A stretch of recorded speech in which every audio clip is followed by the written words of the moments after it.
Damiana es otro caso muy impactante dentro de las historias del Museo de la Plata. Una cautiva, una prisionera de los científicos, fue obligada a ser fotografiada, a ser estudiada. Imagínense la escena. Ella está paradita, desnuda.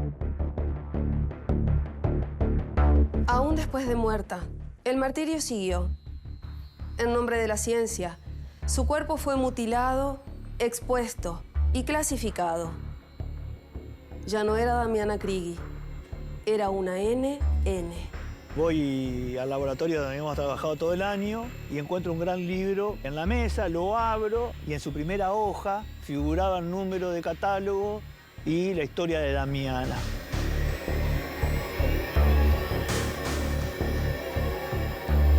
Los niños de Udayaco llegan al Museo del MAM luego de todo lo que es una compleja expedición que inicia en el Nevado de Quéguar con el rescate de la niña de Quéguar. El Museo de Arqueología de Alta Montaña está en permanente polémica, hay que escuchar un montón de voces, son muchos los actores sociales involucrados en el museo, ¿no? En el nombre de la ciencia o de la maravilla humana, digamos, ponen en exposición a personas que tienen que estar en su territorio. Como le decía, nosotros somos de donde nacemos.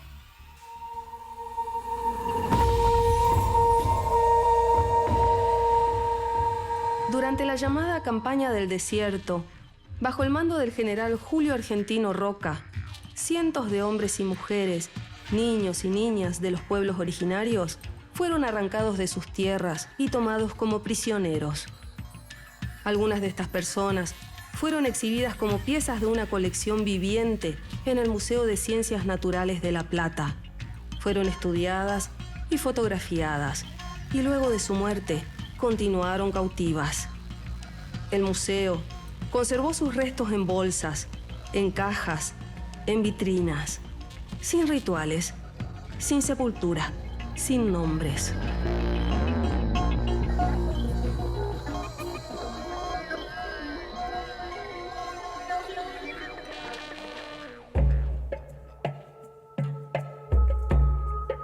Hace años atrás, la música me llevó al Paraguay, donde tuve la oportunidad de visitar la comunidad Aché. Allí pude conocer la trágica historia de Damiana Crigui.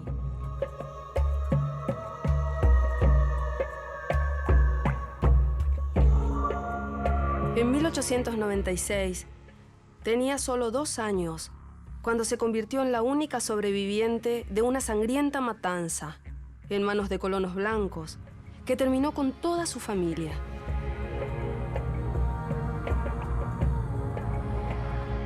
Yo encontré a Damiana, la foto que se conoce de Damiana, desnudita, parada en un patio. Una foto que en realidad era un trabajo de Robert Lehmann-Nietzsche, un antropólogo que había venido muy joven, médico, contratado por el Museo de la Plata para hacerse cargo de una sección que se llamaba algo así como antropología, porque en ese momento la antropología era antropología física. Entre las cosas que hace es medir una indiecita guayaquí. Entonces, en 1908, publica un artículo que se llama Antropometría de una india guayaquí, que en realidad es Damiana.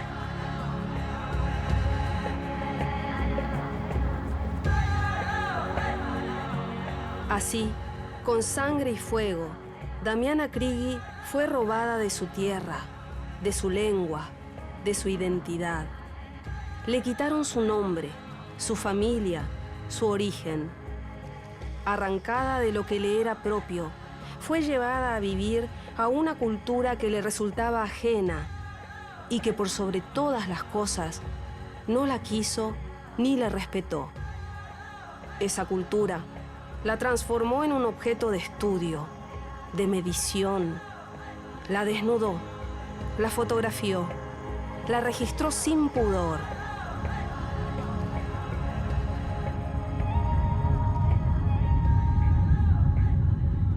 Aún después de muerta, el martirio siguió. En nombre de la ciencia, su cuerpo fue mutilado, expuesto y clasificado. Ya no era Damiana Crigui, era una NN.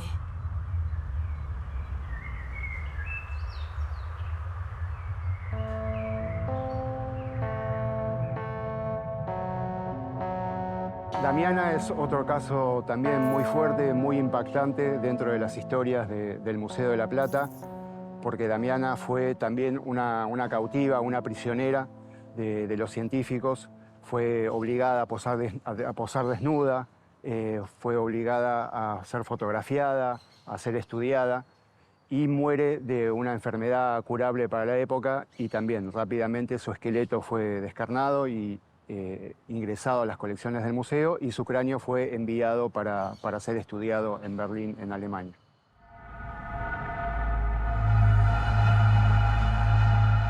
En 1907, cuando Damiana Krigi tenía 14 años, el investigador alemán Robert Lehmann-Nitsche la fotografió desnuda, como parte de sus investigaciones antropológicas. La foto del cuerpo adolescente de Damiana sería expuesta al público durante años en el Museo de la Plata.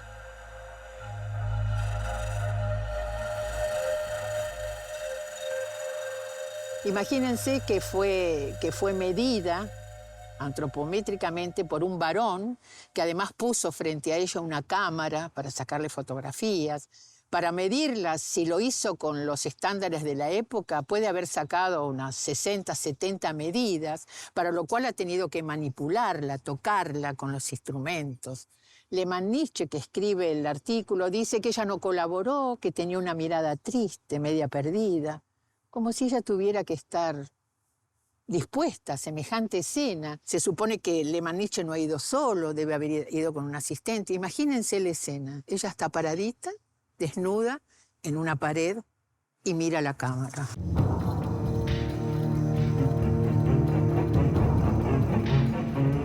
En el mes de mayo de 1907, gracias a la galantería del Dr. Korn, pude tomar la fotografía y hacer las observaciones antropológicas, e hice bien en apurarme. 2 meses después, murió la desdichada de una tisis galopante, cuyos principios no se manifestaban todavía cuando hice mis estudios.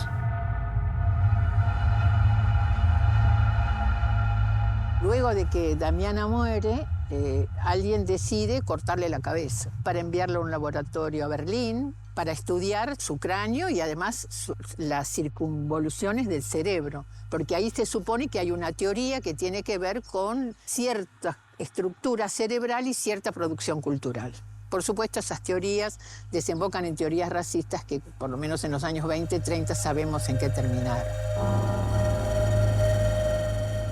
En el año 2006, el grupo de antropólogos y antropólogas guías hizo un descubrimiento que sería fundamental para su historia y para la historia de las restituciones. Encontraron el esqueleto de Damiana Krigi.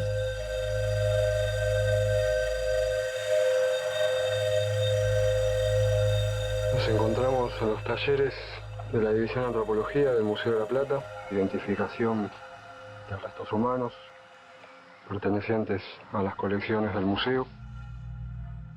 Nosotros cuando hicimos la investigación dentro del museo, suena muy crudo, pero era el trabajo que hacíamos, forense, de ubicar y unificar los esqueletos. Entonces iban pasando en nuestras manos cientos de cajones, más de 200 cajones con restos humanos de distintos cementerios saqueados, de asesinados y fusilados por el ejército que estaban en el Museo de la Plata, con numeraciones, muchos de ellos, superior al catálogo de 1910. Había pasado un cajoncito particularmente muy chico y nos llamó mucho la atención porque era un esqueleto juvenil, que era el único que estaba envuelto en sábanas blancas y muy, muy blanqueado el esqueleto, como del proceso de pasado por cal.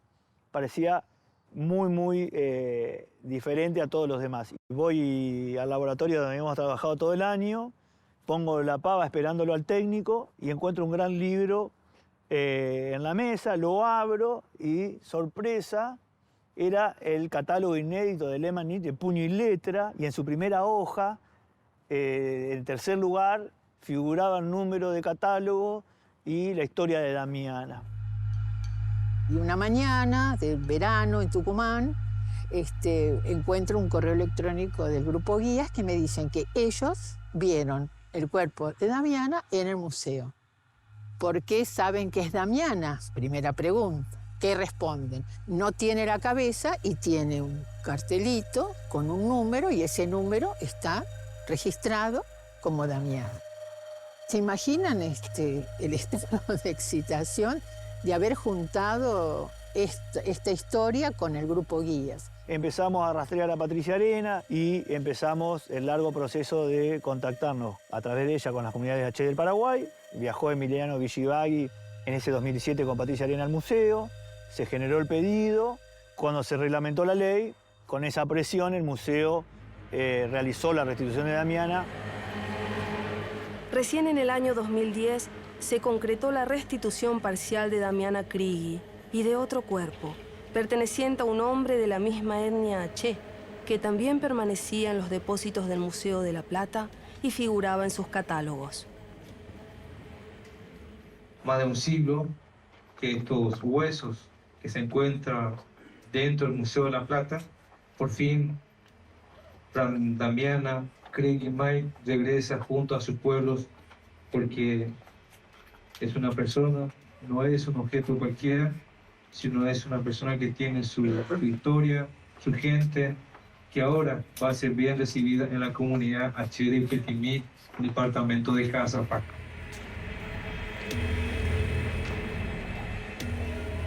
Es una profunda emoción que nos va a acompañar por siempre para los museos y para las instituciones. Estos periodos históricos donde hay que trabajar sobre otros periodos históricos son momentos duros, difíciles. De eso se trata, de hacerse cargo de las historias y trabajarlas adecuadamente.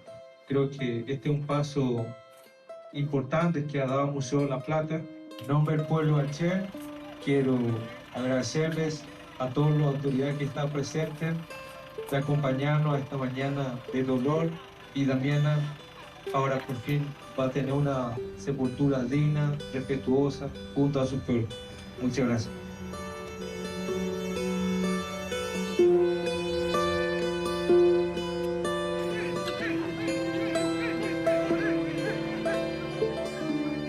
...114 años después de su secuestro, Damiana Krigi al fin volvía a su tierra. Su comunidad H tomó la decisión de devolverle la identidad en su propia lengua. El día de la restitución, los representantes H's comunicaron que desde entonces su nombre sería Krigi, que significa armadillo del monte, un homenaje póstumo al nomadismo y la libertad en la que vivió sus primeros 2 años de vida. Fue muy impactante ver cómo la historia de Damiana y la historia actual de las comunidades H del Paraguay se unían en ese momento tan importante, tan fuerte, ya que bueno, son historias de mucho dolor, de mucho sufrimiento, y también daban cuenta, al igual que acá en Argentina, de lo que había sido el genocidio perpetrado también a los pueblos originarios de esos territorios. Numerosas gestiones posteriores o en paralelo a la restitución que se realiza en nuestro museo de Krigi por parte de integrantes del Grupo Guía y otros miembros de la Academia Científica de la Argentina, logran el hallazgo en Berlín, en la colección anatómica de la Universidad La Charité. Allí las comunidades H del Paraguay inician sus gestiones de restitución de la cabeza de Krigi a las comunidades H del Paraguay, que se reúnen con el resto de su cuerpo que ya había sido enterrada en la restitución del 2010. 2 años más tarde, en 2012, se completó la segunda restitución de Damiana Krigi. Finalmente, ella pudo volver a la tierra de la que nunca debió ser arrancada. El tema para pensar es qué restituye una restitución. Y eso no tenemos que decirnos nosotros, en realidad lo tienen que decir las comunidades que han recibido ese don, digamos, de poder participar de esas ceremonias, participar de la discusión, de trabajar el tema de la memoria. Y a mí me parece que en ese sentido Krigi viene a poner en la historia de la antropología una marca, porque nada será igual.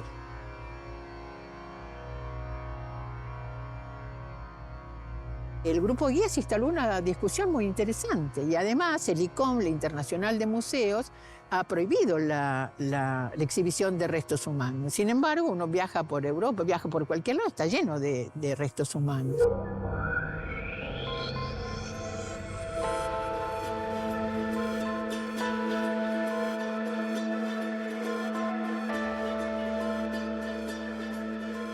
El Museo de Alta Montaña está ubicado en el casco histórico de la ciudad de Salta.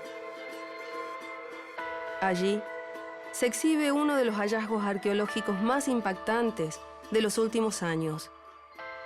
Se les conoce como los niños de Llulla y Llaco.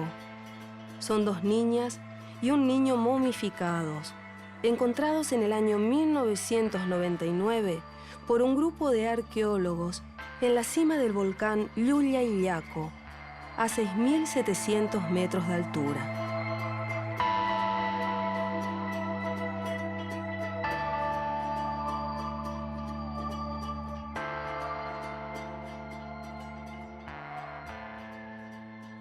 Los niños de Llulla y Llaco llegan al Museo del MAM luego de todo lo que es una compleja expedición que inicia en el Nevado de Quéguar con el rescate de la niña de Quéguar. La misma expedición, comandada por el doctor Johan Reinhardt y la doctora Constanza Ceruti, llegan al volcán Llulla y Llaco y proceden a lo que es el hallazgo de los niños de Llulla y Llaco. Del año 99 a un desandar por la Universidad Católica de Salta, donde estuvo en laboratorios de la Universidad Católica de Salta conservándose, hasta que se construyó este museo. El MAM en sí es un museo desarrollado y pensado específicamente para un hallazgo en particular, los niños de Llulla y Llaco. A diferencia de otros museos que se conceptualizan y se integran colecciones al museo, este museo se pensó de cero para este hallazgo en particular.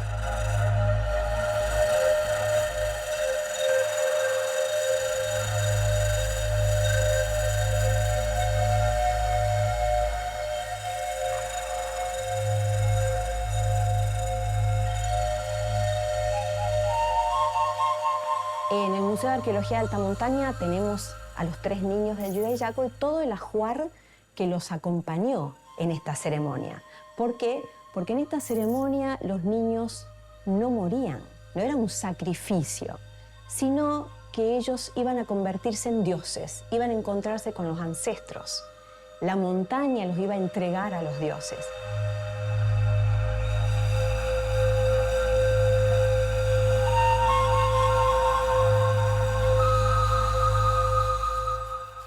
Podemos saber que están intactos internamente.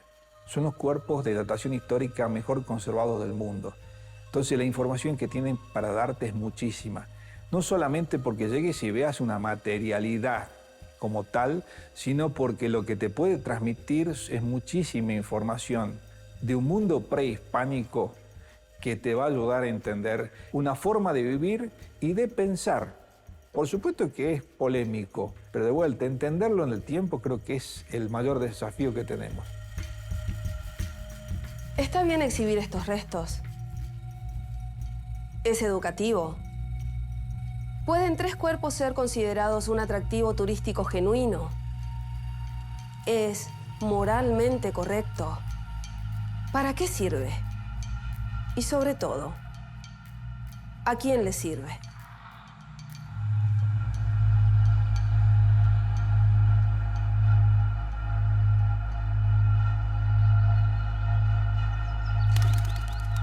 La Ley Nacional de Restitución tiene solo 3 artículos. El primero plantea que los restos que tengan un pedido de restitución de los ancestros y ancestras sean restituidos a las comunidades. El segundo, que los que no tengan pedido de restitución sean conservados de manera ética dentro de los museos. Entendíamos que no era ético tenerlo en exhibición, según la mirada de los pueblos originarios, o sea que con ese artículo impulsábamos el retiro de exhibición. Y el tercero, el más difícil de cumplir, plantea que todo emprendimiento científico que tenga por objeto, dice la ley, de estudio a las comunidades tiene que tener su permiso. No prohíbe la exhibición de restos humanos ni la excavación, pero autoridades máximas de los museos internacionales, el ICOM, por ejemplo, han solicitado en sus reglamentos éticos que no se exhiban más los restos humanos.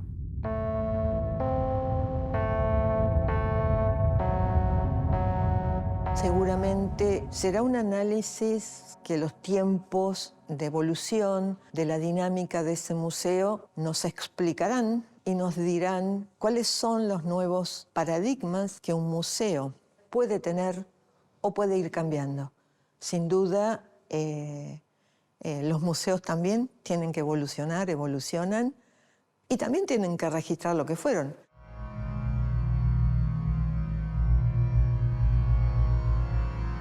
Bueno, a mí me parece que los niños del Llullayaco están secuestrados. Fueron sacados de la alta montaña. En realidad no los encontraron, los fueron a buscar.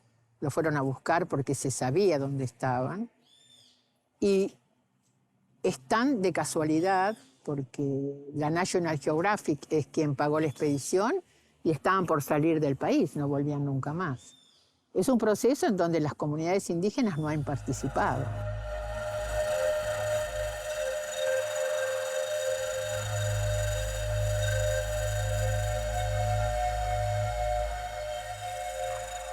Este museo siempre fue polémico y creo que desde algún punto de vista está bien que los museos sean polémicos, porque si no se transforman en mausoleos donde se presentan cosas viejas.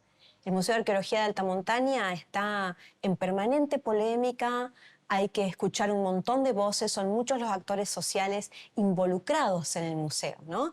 Desde las comunidades originarias, que hacen determinados reclamos, desde la comunidad académica que hace otros reclamos, el Estado, la comunidad urbana de Salta que de alguna manera también los siente como propios.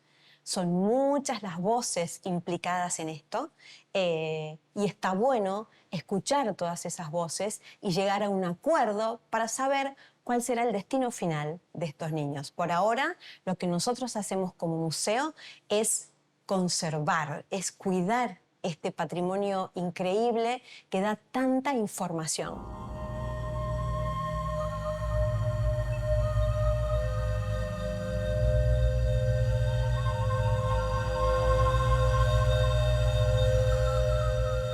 Y lógicamente con el tiempo las comunidades han ido tomando conciencia de lo que ha pasado con nuestros ancestros, especialmente con los niños de Llullayaco, porque son niños que los llevan en nuestro corazón. Pero hoy son nuestros ancianos, nuestros guías espirituales en la vida, y bueno, que realmente es muy doloroso de que los niños sean exhibidos en el Museo del MAM. Pero lógicamente también lo tenemos que poner a pensar que el Estado debe, más que nada, tomar conciencia, buscar una respuesta a través de las comunidades para que esos niños puedan estar en paz, descansar como si estuvieran dentro de nuestro vientre, de nuestra Pachamama, de nuestra Madre Tierra. Creo que para nosotros los niños tienen que volver al lugar de donde los sacaron, porque es el lugar a donde ellos pertenecen.